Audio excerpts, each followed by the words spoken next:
Hello, I'm Antonio Mora. This is the newsandnews.com day in brief. Today's top stories in about 4 minutes. It's Friday, July 20th at 6:30 p.m.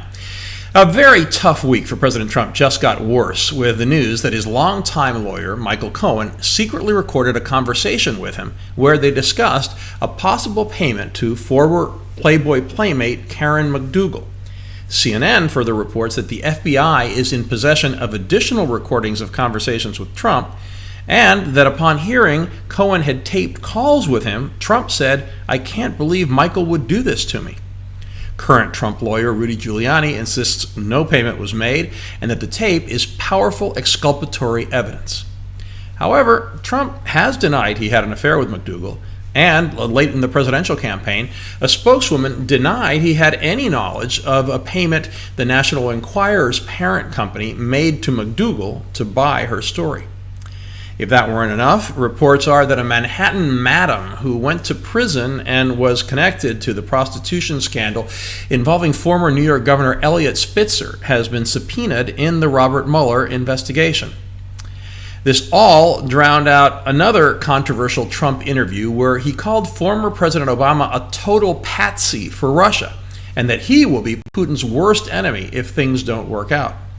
Trump also said he was ready to place tariffs on $500 billion worth of imported goods from China, again criticizing the Federal Reserve's interest rate hikes and the strong dollar. The Chinese yuan hit a one-year low against the dollar on Friday, but the dollar promptly fell after Trump's comments. This all raised concerns about trade and currency wars, but those worries were offset by strong corporate earnings, at least on Friday, so equity markets were flat. There was a lot of other news. Mueller has reportedly offered lobbyist Tony Podesta, brother of Clinton campaign chairman John Podesta, immunity in exchange for testimony against Trump campaign chairman Paul Manafort. A sudden storm sank a duck boat on a lake in Branson, killing 17, including little kids. 9 of them were from just one family. More than 24 tornadoes ripped through Iowa, severely damaging various towns. Incredibly, nobody died. And Iran reportedly has laid the groundwork for extensive cyber attacks on the U.S., specifically to hit private firms and infrastructure. Now our alternate universes segment, the great divide between conservative and liberal media. The mood was nothing less than celebratory at CNN and MSNBC over the revelation that Trump had been taped by Cohen, and they are talking about little else. Their consensus seems to be that the tide may have turned and that the Mueller investigation, which had seen recent declines in public approval, may now be gaining steam. Fox's approach differed drastically on air and online. At 5, the Cohen tape wasn't even mentioned. It got little time at the top of the 6 o'clock news. Earlier at 4, the story filled the segment, but much of the focus was on how unusual it was for a lawyer to tape a client, also questioning the FBI raid on Cohen's office that may have unearthed the tape. One pundit said this could be a nothing burger.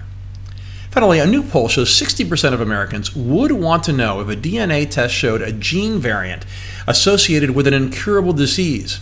But with the increasing popularity of these tests, is information running ahead of scientific knowledge and causing needless worry?